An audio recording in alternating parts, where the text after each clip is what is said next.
Hello everybody and welcome back to another episode of Microsoft Flight Simulator news and updates. We got some awesome stuff coming down the pipeline for you guys today, so stick around. If you are interested in acquiring any of my Overkills tutorial guides or simply interested in supporting the channel, please consider joining me on Patreon. Patreon subscribers level tier 2 and above have access to all of my guides as well as any future guides that come along down the road. Patreon link can be found in the description below, and thank you to all of my current subscribers.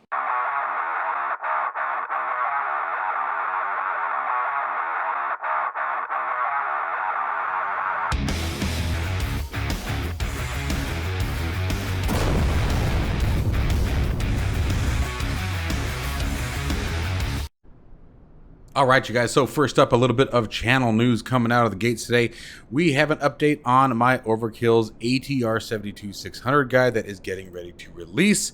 The guide is absolutely coming together very, very nicely. It has everything that you need to complete the flight.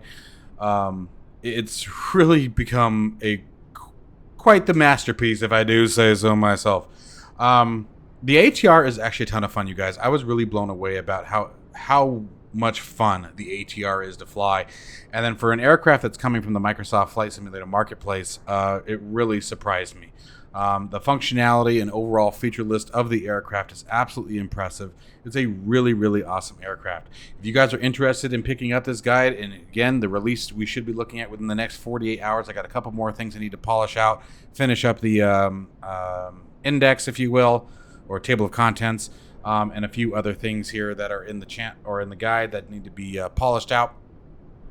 So again, maybe 48 hours, maybe 24. It all depends on how everything goes. But the guide is definitely on its way to completion. So if you guys are interested in picking that up or any of my other guides, the Cessna Citation Longitude guide will be updated this week as well. Consider joining me on Patreon, you guys. It absolutely helps me out. It makes a lot of the things that I do on the channel possible.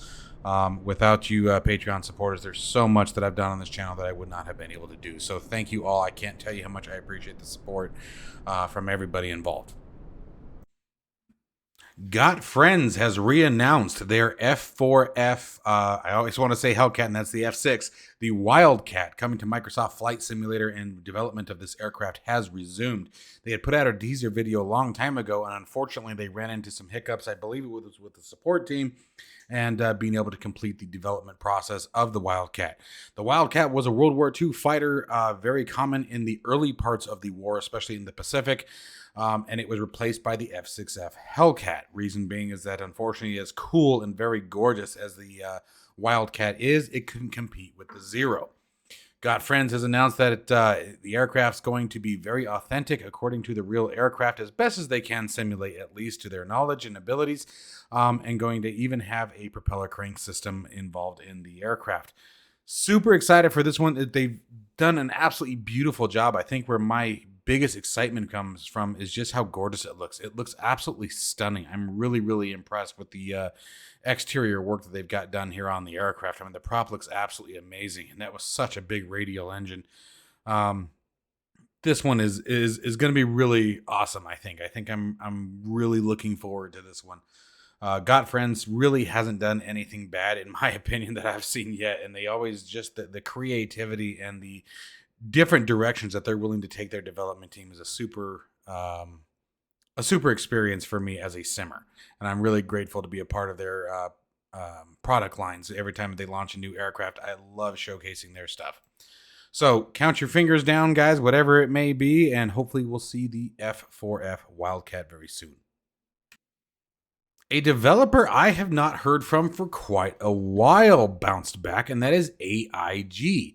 AIG is, or AIG AI Manager, that's probably a bigger way for you guys to remember them. I actually did a guide on how to install their AI traffic software in Microsoft Flight Simulator quite a long time ago, although that guide admittedly by now is probably pretty outdated and useless, but they have released a whole new version of the AI Manager with a completely new UI and user interface to make things a bit easier for us in managing the installation, as well as they've announced that they're working on brand new models. New modeling being that with the A320 series, as well as the 747, the B737, or not the 747, the 737 and the 767 lineup of aircraft are getting all new modeling and textures for the simulator. I will be doing a full review of their latest release of the AI Manager and walking through the installation steps once again to see how it competes against things like FSTL and Just Flight's traffic or AI traffic. So stick around, guys, and we'll definitely be checking that one out and seeing how it has changed. I was sort of blown away when I saw this, and just because AIG sort of just disappeared. I mean, I have not heard even their name brought up in so long, so this was pretty shocking. Another aircraft that is a blast from the past, that is Sim Skunk Works Studios, has released the SF260, the Leonardo SF260 aircraft for Microsoft Flight Simulator. This can be found for, I think, 21 euros, as I saw on the Sim Marketplace. This aircraft first flew in 1964 in Italy, and is I think if I read correctly, it stopped production just recently back in 2017.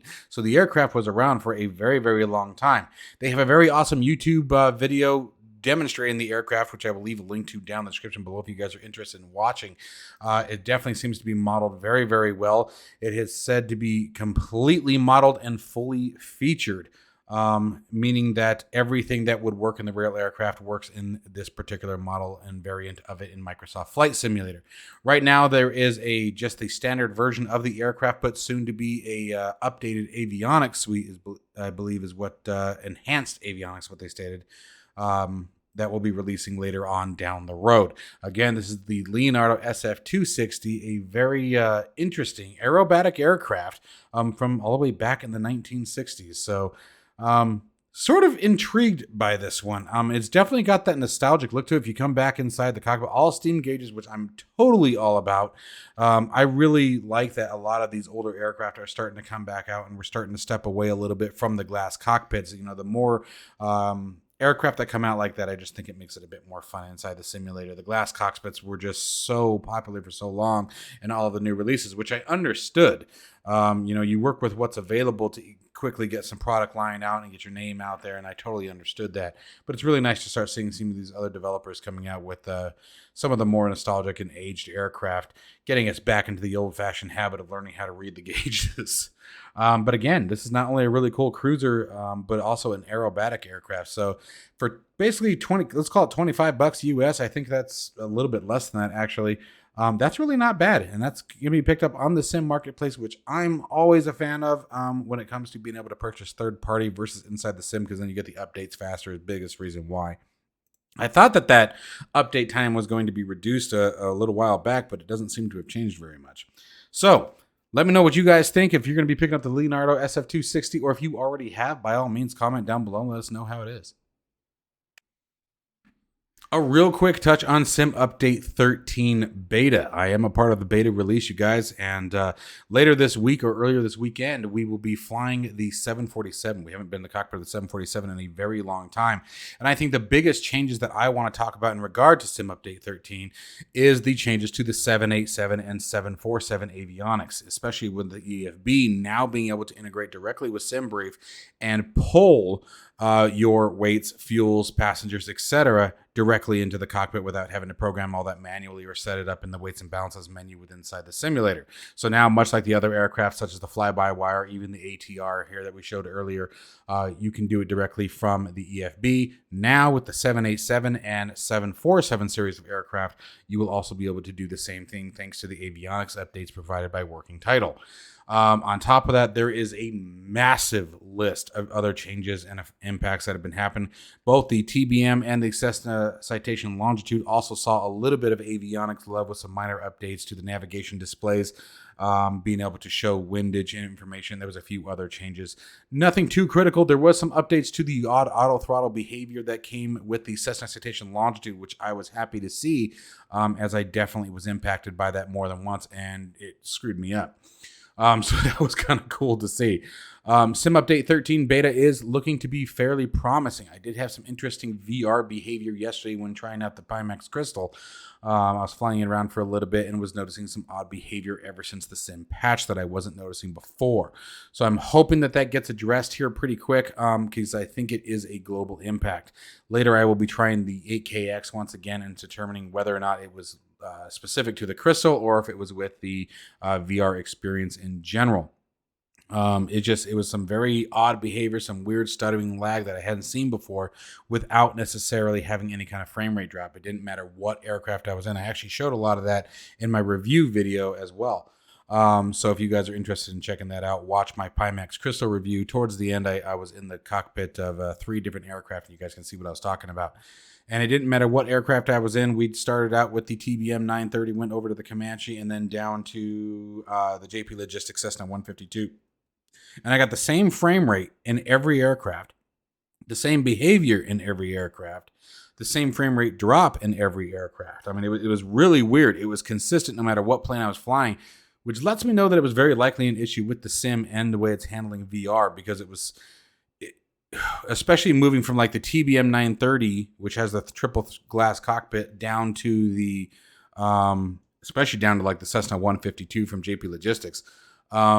I would have expected to see a frame rate increase moving down to the 152, as it doesn't have those triple screens, doesn't have all the avionics, the quite as detailed of texturing, blah, blah, blah, blah, blah. And I saw the same frame rate, all 3 aircraft. Didn't matter, 35 to 40 frames per second, consistent. So I do think there is an interesting behavior happening with VR that we need to be aware of, but we'll see. Other than that, Sim Update 13 Beta is shaping up to be pretty nice. We're going to be doing some pretty extensive testing again. We're going to come back into the 787. We're going to get back into the 747 and definitely do some more Longitude and TBM 930 flights, so stick around for that. The Fenix A320 version 2 build 1 finally released for Microsoft Flight Simulator, and they have made over 1,000 independent changes to the aircraft. That is one heck of a changelog. Now, if you go to their website, you can actually find the changelog listed. It is quite extensive. It's very impressive. It is still truncated, so you're not going to see all 1,000 changes, but definitely a massive improvement to the aircraft. We're going to be back on that one. I haven't flown the Fenix in a very long time.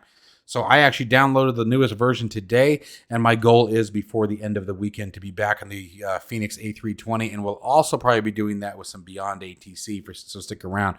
Got a brand new build of Beyond ATC that I'm super excited to show everybody once again. Make sure that you guys, if you haven't already, join the Beyond ATC Discord. I will have a link to it down in the description below if you guys are interested in checking that out, and just sort of helps keep up with the build and the new information that comes around. Captain, the lead developer for Beyond ATC, is constantly chatting inside that Discord, so if you guys are interested, make sure you guys follow along with that. But the Fenix A320, I mean, it's been a banger right since the time that it launched, and they have done nothing but just build it and build it and build it. Now, one of the things that the lead developer did state about this latest release of the Fenix A320 is that you may encounter bugs, things like that. And his purpose was not to state that the current release has a ton of bugs in it. That was not the idea. The idea is to remind everyone that for the last 9 months, the version that we've had of the Fenix A320 has been polished, ironed out, and cleaned up. Well, now this is essentially, with over 1,000 independent changes that we were just talking about, there's bound to be some oddities and weird behavior from each system, from one user base to the other. Over the last 9 months, you had thousands and thousands of testers, if you will. They weren't really testers, but users who were reporting issues, so they were able to really iron things out.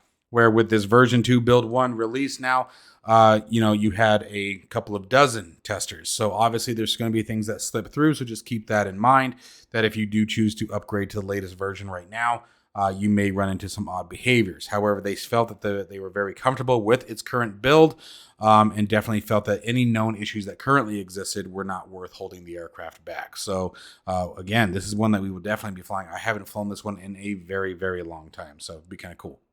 All right, you guys. Well, that is going to wrap up today's news and updates from Microsoft Flight Simulator. Like I said, if you guys are interested in helping me out and supporting the channel, please consider joining me on Patreon. Be on the lookout for my ATR tutorial guide. As always, you guys, with every guide that I've ever done, once the guide is complete, we will do a full video of the ATR 72-600. The steps will pretty much follow down to the 42 as well, you guys. There's very, very little difference between the two in the way that they're started up and operated. So if you can operate one, you can pretty much operate the other. But the guide will be built around the 72. So if you guys are interested in that, please consider jumping on board, as well as many of the other aircraft that I currently have guides for. As always, guys, stay safe and healthy. I appreciate your love and support always, and I will see you in the next one.